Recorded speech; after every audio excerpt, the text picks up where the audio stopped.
राष्ट्रवादियों के महाकुंभ के लिए हम एक धनराशि एकत्रित कर रहे हैं। इस कार्यक्रम को सफल बनाने के लिए यह धनराशि महत्वपूर्ण है। आपके सहयोग से 45% क्राउड फंड पूर्ण हो चुका है, लेकिन अभी बहुत रास्ता तय करना है। हर एक रुपया आपका धर्म की शक्ति और हमारी सभ्यता के भविष्य में निवेश है। अगर आप अब तक सोच रहे थे कि कब सहयोग करें, तो समय यही है।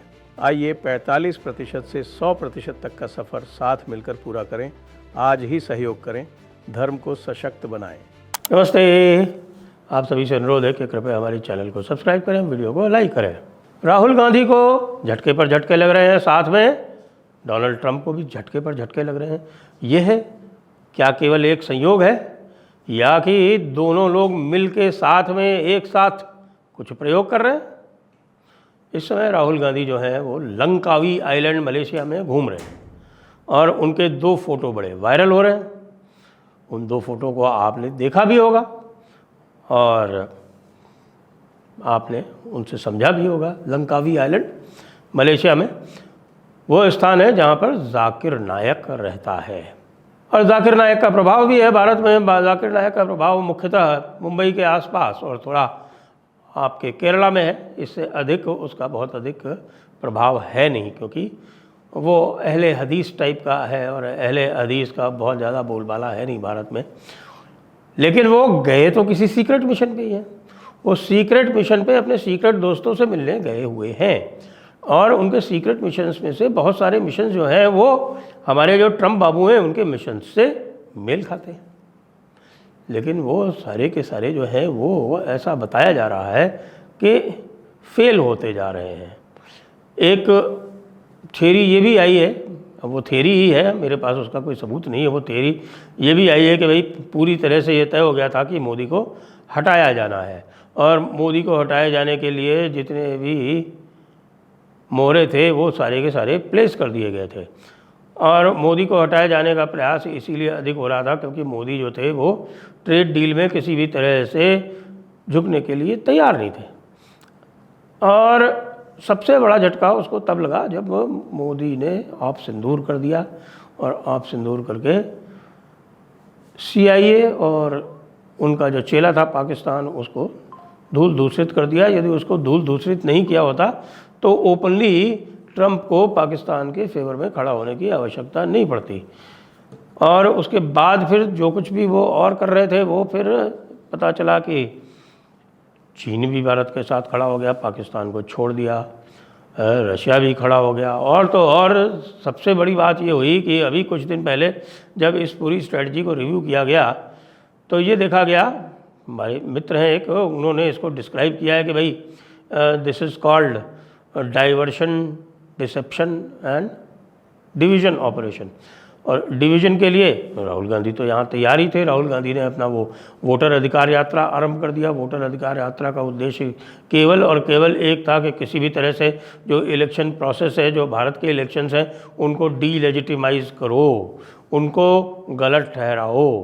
क्योंकि ये जो है ये पुरानी टूल किट है। ये टूल किट बांग्लादेश में प्रयोग में लाई गई। ये टूल किट पहले आप देखें कि इसको इस समय इंडोनेशिया में उपयोग में लाया जा रहा है। जी हाँ, इंडोनेशिया में भी उपयोग में लाया जा रहा है। इंडोनेशिया के अलावा इसको श्रीलंका में प्रयोग में लाया जा चुका है। सारे काम इन्होंने किए हैं, ये आपके CIA वालों ने। और फिर ये है कि भाई किसी तरह से भारत में उपयोग में लाओ। भारत में बड़ी समस्याएं आ जाती हैं, क्योंकि भारत जो है, एक तो यहाँ पर इतने सारे प्रदेश हैं और हर प्रदेश में अलग अलग चुनाव होता है, तो एक तरह से क्वासी फेडरल स्ट्रक्चर है। और लोगों का गुस्सा जो है वो सबसे पहले अपनी स्टेट गवर्नमेंट्स पे आता है, और स्टेट गवर्नमेंट्स पे इस समय जो सबसे अधिक गुस्सा है वो कांग्रेस की स्टेट गवर्नमेंट से है। तो SIR की यात्रा अवश्य की राहुल गांधी ने, लेकिन वो यात्रा हो गई लगभग पूरी तरह से फेल। तो फिर और उपाय जांचे जाने लगे।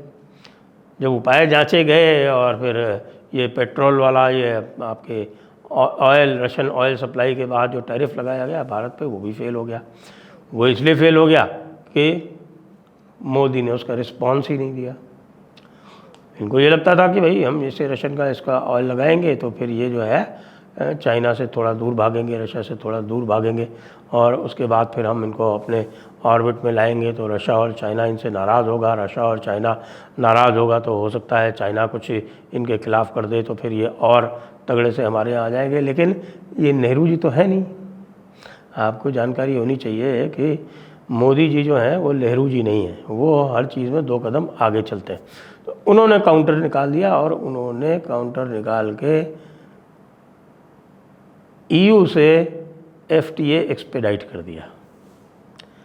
अब EU वाले जो हैं वो FTA करने अगले हफ्ते ही भारत में आ रहे हैं, और EU से FTA जो है बहुत एडवांस स्टेज में है। UK से पहले ही हो चुका है, ओमान से हो चुका है, UAE से हो चुका है, ऑस्ट्रेलिया से हो चुका है। भारत ने अभी अभी ये भी अनाउंस किया कि अगस्त के बाद जितने भी जो इम्पैक्टेड एक्सपोर्ट सेक्टर हैं उनकी हैंड होल्डिंग की जाएगी, उनको किसी भी प्रकार का नुकसान नहीं होने दिया जाएगा। इसीलिए आपने देखा कि थोड़ा सा बैक ट्रैक करने की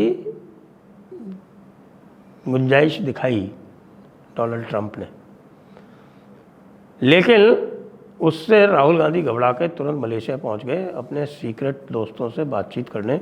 उनका भाई ऐसा मत करो, हमें और मौका दो, अभी ये जो है हम और आंदोलन करेंगे और आंदोलन करके इस तरह का माहौल बनाएंगे कि जिससे मोदी को हटाया जा सके। लेकिन जो पहले ऑपरेशन थे वो फेल हो चुके। धनखड़ ऑपरेशन धनखड़ फेल हो गया, ऑपरेशन चंद्रबाबू नायडू फेल हो गया, और जैसा कि आपको कल हमारे ही प्रोग्राम पे भाऊतोड़ शेखर ने बताया था कि पॉलिटिकल ब्रह्मोस लॉन्च होने वाली है, और पॉलिटिकल ब्रह्मोस जब वोटिंग होगी वाइस प्रेसिडेंट के लिए 9 तारीख को, 9 और 10 तारीख तक उसका परिणाम आ जाएगा, और उस ब्रह्मोस के लॉन्च होने के बाद में राहुल गांधी की हवा पूरी तरह से निकल जानी है। इसलिए भाई मोदी जी को जो हटाने का प्लान था, न केवल वो फेल हो गया है, मोदी जी EU के साथ मिलके, चाइना के साथ मिलके, रशिया के साथ मिलके झटके पर झटके दे रहे हैं, झटके पर झटके दे रहे हैं ट्रंप को, और वो झटके लग रहे हैं राहुल गांधी को। बड़ी ही डेस्परेट स्थिति है। अब ये देखिए भारत ने क्या किया। भारत ने अमेरिका को संदेश पहुंचाया बैक चैनल से, जो ट्रैक 2 चैनल्स होती हैं, और ट्रैक 2 चैनल से अमेरिका को संदेश पहुंचाया कि देखो ये गुड्स वाला तो कोई, हम इसके ऊपर कोई तुम्हें कंसेशन किसी भी तरह का हम करने वाले हैं नहीं, तुम ये या तो हटा लो, नहीं तो फिर जब हमारा रिटेलिएशन आएगा ना भाई, तो हमारा रिटेलिएशन तुम्हारी कंपनीज पर आएगा, क्योंकि तुम्हारी कंपनीज जो हैं वहाँ वो यहाँ से $100 बिलियन से ज़्यादा कमाती हैं। न केवल $100 बिलियन से ज़्यादा कमाती हैं, उनके जो सिस्टम्स हैं वो इतने अधिक एम्बेडेड हैं भारत में कि वो बाहर नहीं निकल सकती, और ना हम उनको बाहर निकालना चाहते हैं। लेकिन अगर आप हमें मजबूर करोगे, हमारे जो आउटसोर्सिंग होती है हमारे यहाँ उसके ऊपर कुछ तरह का टैक्स लगाओगे, जिसकी डिमांड जो पूरा का पूरा तुम्हारा मागा सिस्टम कर रहा है वो सब होगा, तो भाई तुम्हारी कंपनीज पर भी यहाँ टैक्स लगेंगे। वो जो $100 बिलियन जो आता है ना, उसमें से फिर हम 20-25 बिलियन तो फिर उनसे वसूल कर ही लेंगे। ये भी मैसेज पहुंचाया गया। वहाँ की टेक कंपनीज ने कहा कि यार मरवाओ मत, हम नहीं काम कर सकते, ये पिछले 20 साल में हमने ये सिस्टम्स यहाँ पर बनाए हैं, ये अचानक आप कहो कि हम बंद कर दें, ये नहीं होगा, कंपनियाँ बैठ जाएंगी। ऊपर से गोल्डमैन सैक्स ने एक स्टडी बना दी, एक स्टडी चला दी, और उस स्टडी में बताया गया कि अभी तक जो भी टैरिफ वसूल हुए हैं उसमें से 86% टैरिफ, 86% टैरिफ, वो 86% टैरिफ जो है वो अमेरिकन कंपनीज और अमेरिकन कंज्यूमर्स ने दिए हैं। स्कॉट बेसेंट से बाकायदा टीवी पर सवाल पूछा गया। स्कॉट बेसेंट कह रहे हैं कि नहीं नहीं ऐसा नहीं है, लेकिन अब ये डेफिनेटिव स्टडी आ गई है, इसका और सामना इनको करना पड़ेगा। फिर रशिया ने कैंसर वैक्सीन जारी कर दी और कैंसर वैक्सीन का ट्रायल चालू कर दिया और कहा कि ये मरीजों को फ्री दी जाएगी। आप सोच सकते हैं अमेरिकन फार्मा पे इसका क्या असर पड़ेगा। वो वैसे ही भारत का जो फार्मा है उसको नहीं झेल पा रहे हैं, क्योंकि भारत जो है वो सस्ती दवाइयाँ पूरे विश्व में बेच रहा है। इसकी वजह से जो अमेरिकन फार्मा जो अनाप शनाप मुनाफा कमाता था 100 गुना, वो घट के वैसे ही 10 गुना हो गया है। और ये अब रशिया ने एक और उनके चोट कर दी है, इसके बाद तो वो 2 गुना रह जाएगा। 2 गुना मुनाफा फिर भी कमाएंगे, लेकिन भाई वो 2 गुने से थोड़ी संतुष्ट होते हैं, वो तो 100 गुना कमाना चाहते हैं। और 100 गुना कमाने के लिए जो अमेरिका के प्रेसिडेंट होते हैं, अमेरिका की डीप स्टेट होती है, उनके जो सेनेटर होते हैं, उनके जो रिप्रेजेंटेटिव्स होते हैं, उनको अरबों डॉलर्स का चंदा देते हैं। लोगों को लगता है कि साहब कि अमेरिका बड़ी एक फ्री स्टेट है और बहुत सब कुछ वहाँ पे कोई करप्शन नहीं है, या वहाँ की जो वहाँ का जो पॉलिटिकल सिस्टम है वो पूरी तरह से कॉरपोरेशंस द्वारा ओन किया जाता है। देखो कॉरपोरेशंस जो हैं वो अमेरिकन पॉलिटिकल सिस्टम्स के स्वामी हैं, तो वो कोई डेमोक्रेसी ना होके कॉरपोरेशन क्रेसी है। तो ये सब देखते हुए अब राहुल गांधी को ये समझाया जा रहा है मलेशिया में बैठ के कि भाई तुम्हारा मामला जो है अभी ठप है, अब तुम थोड़ी दिन और ठंड करो।